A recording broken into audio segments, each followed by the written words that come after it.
Chapter 6. The Poet. I will praise the sons of Atreus, of Cadmus will I sing, but my harp will be in tune with a theme that makes love ring. Anacreon. We have progressed with our subject up to a certain point, proceeding at all times from the external to the internal, from that which is without to that which is within.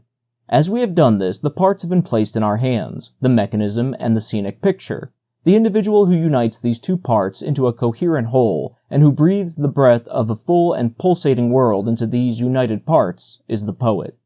The means are in his hand. Just as hammer and chisel, the picture stands before his soul. The longing of every artist is to fashion and give shape to a heaven and an earth. He longs to compress the whole of bubbling life into his picture, but the marble block gapes at him and says, "Of sound in me there is not a note. I am immovable. Colors do not radiate from me. Fashion me into a living picture. Give me form and life." It is even so with the moving picture. It has its own world, a narrow, hard, unwieldy world that is not unlike the heartless chunk of marble. Locked up in this world of the moving picture are the fates and visions which dream of the amiable artist who will someday chance to take them onto himself and give them the life they feel is theirs by every right.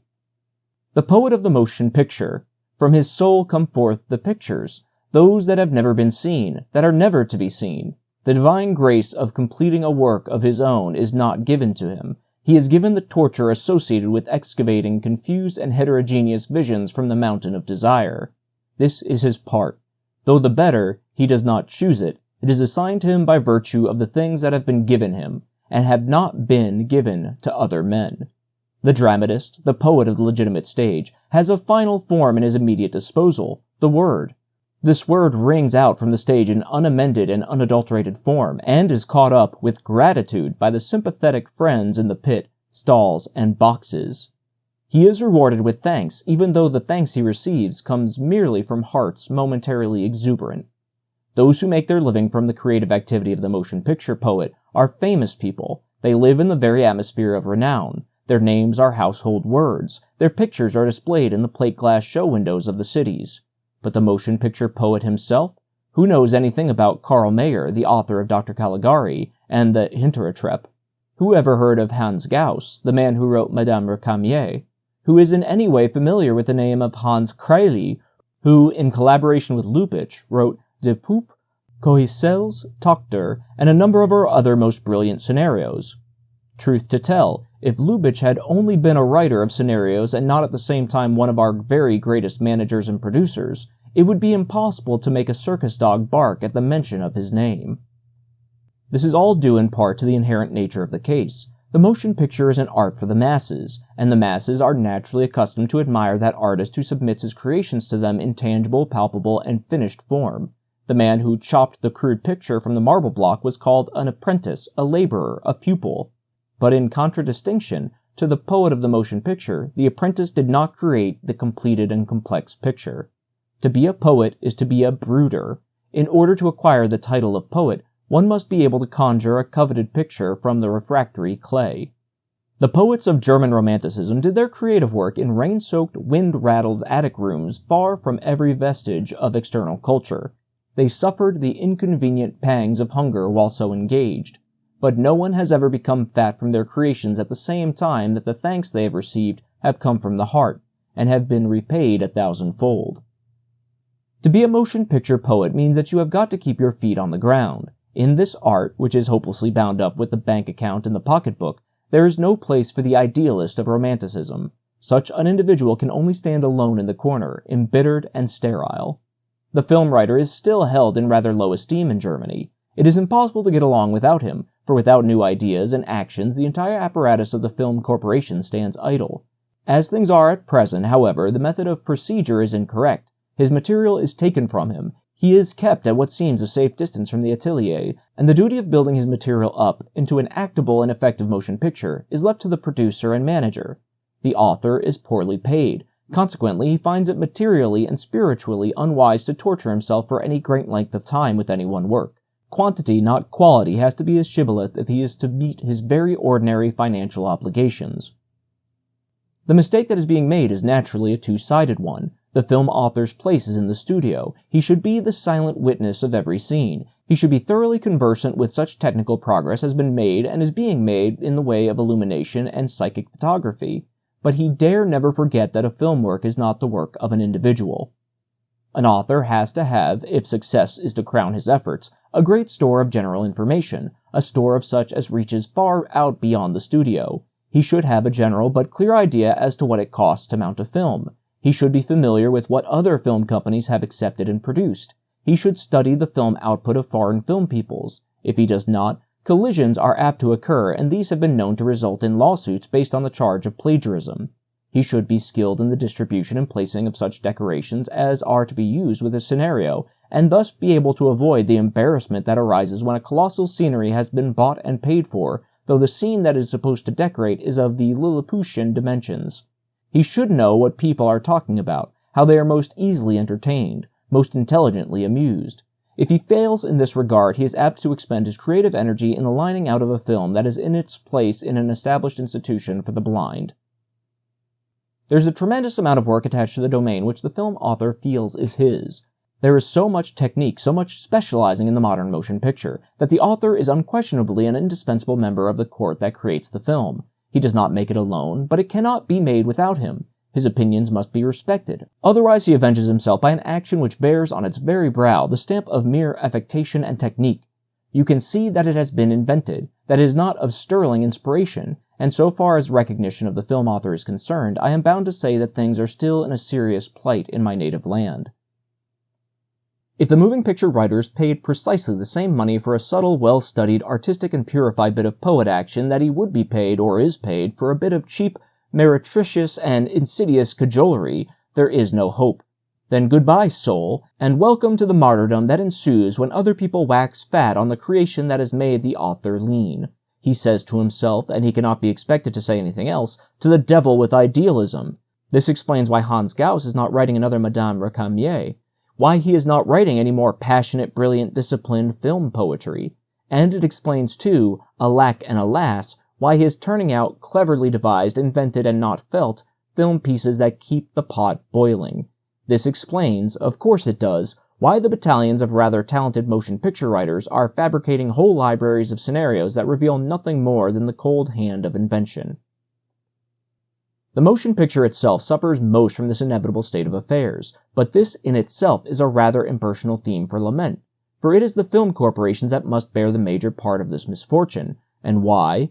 Because a good scenario, one that glows with the heat of informed inspiration, forces its way into the soul of the spectator, invites him to come back, and even goes so far as to have the hope well forth in his bosom that, having now seen 20 moving pictures in which the swollen effusions of uninspired tricks have left him cold and disappointed, he will go the 21st time with enough faith in human nature to fancy that he may at last be rewarded for his persistence.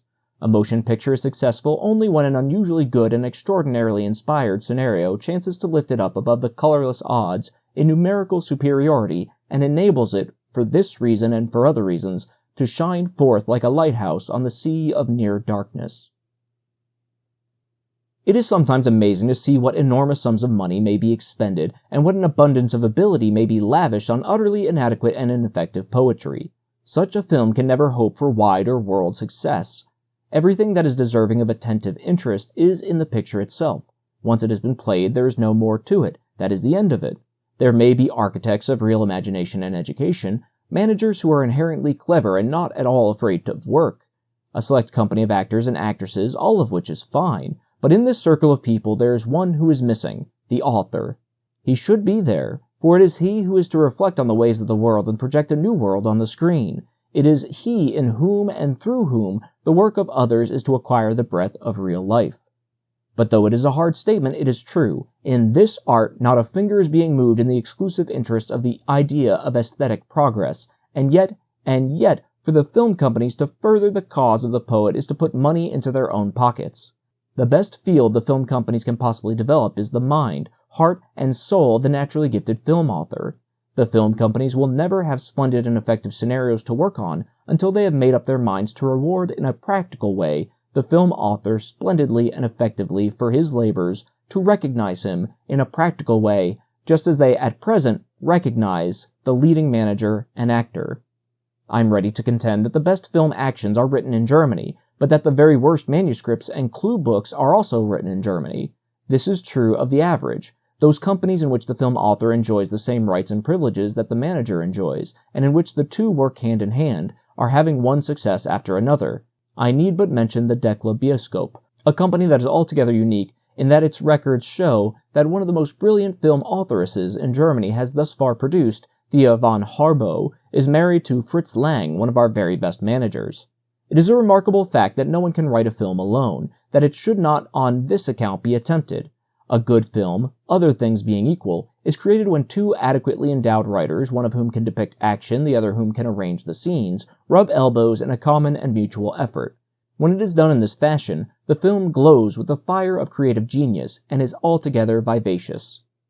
From an artistic point of view, there is but one way to solve the problem of the film writer, and that is to have the author, as Griffith, Lubitsch, and a number of others are doing, stage and produce their own works. The ideas of the action has been crystallized in their souls in 1,000 pictures. No other person, however gifted he may be, and be his intentions the very best, can appreciate the picture even approximately as well as the author himself who dreamed it into existence. But if the film author has no ability as a director, the only course left open for him is to submit his scenario to a second party, or at least the germ, the central idea of it. The only thing the second party can then do is to raise a strange flower from the seed the author sowed. A sympathetic understanding of the two artists in this case is a wish that has not yet been fulfilled. For the two artists to work at random, to say nothing of working against each other, is to create confusion, worse, confounded, and such is not art. In the end, the will of the one or the other will have made itself felt, and we can hardly demand of the poet that he accede to revisions and emendations of his poetry without cavil, inquiry, or interest. It frequently happens, however, that a talented poet is wholly unfamiliar with the nature and technique of the motion picture. In such a case, the artistic and financial success of the picture depends upon a complete revision of the scenario as originally submitted, and this revision is undertaken either by the stage manager, who must have a fair measure of the poet in him, even if he has not written, or by that creature known as the dramaturge. He is part stage critic, part stage manager. The old-fashioned dramaturge is, as should be known, the man who has no idea of his own but who is an ingenious thief. He still vegetates in all countries, sad specimen though he is. No man is a good dramaturge who is not also a poet. He should be the second poet who collaborates with the author. The author is not infrequently maladroit, dream-burdened, and obsessed with unfilm-like notions. The dramaturge has to be a malleable connoisseur, one who can scent out the wealth of good passages, the weak spots of a film manuscript, and then lift them out before it's too late. To work with such a dramaturge is a pleasure. The author stands ashamed and humiliated in the presence of pictures the existence of which the dramaturge first challenges and then kills. One affable moment follows another of the same enviable description. A creative fever comes over both of them. They are convulsed when the heroes suffer. They revel in satisfaction when jolly situations rebound against each other. This is, however, an idealized situation. Generally speaking, the dramaturge is an ambitious, avaricious, sterile wiseacre who spills his caustic criticism all over the author's creation and leaves it a thing of shreds and patches. With heedless, listless scorn, he derides and lampoons any idea that did not originate from his anointed head. He robs in time the author of every vestige of desire to create, so that he, the author, avoids future encounters with him, the dramaturge, as he would avoid a plague. From that time on, the author writes his manuscripts alone, and sends them in to the dread dramaturge, who is at liberty to do with them as his conscience dictates. Good, delicate, and amiable film manuscripts do not arise in this way. There are poets and managers who do not know what the essential prerequisites of a good motion picture are. Here is where the dramaturge comes in. It is his lofty task to effect a reconciliation between idealism and materialism. That he judge the work solely on its artistic merits, and from the artistic point of view, is out of the question. The first film that arose under such conditions would be a commercial failure. The second would spell the bankruptcy of the company that produced it. It is, at the same time, lamentable, pitiable, when the dramaturge judges a submitted manuscript solely from the point of view of its potential commercial success. Let this type of dramaturge have his way, and the film will suffer complete deterioration, decay, and death. Moreover, such film works have not the slightest chance of success in foreign countries. To concoct a good and safe thing that will take on the local corner, any man can do that. But the film must be so great and grandiose that nobody else can do it. Detective, revolver, and sensation films find devotees in the movie halls of the entire world who can do this trick just as well as anybody else, and they know it. Such films have, from the very beginning, powerful competition. Why has Charlie Chaplin been such a ubiquitous success? Because he is unique. His achievements are his own. His accomplishments are imitable. A film manuscript is good then and then only when it promises an artistic and economic success. Art and business, let us repeat, must be united in this case.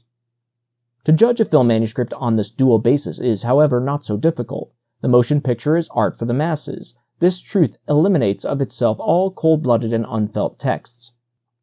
A warm, vivacious, animated, artistically valuable motion picture book has got to please, that is, it has got to lead up to a commercial success. The dramaturge who takes this view of his business is an exceedingly important personage among his company's acquaintances. He is its artistic conscience. He is its reliable guarantee against failure.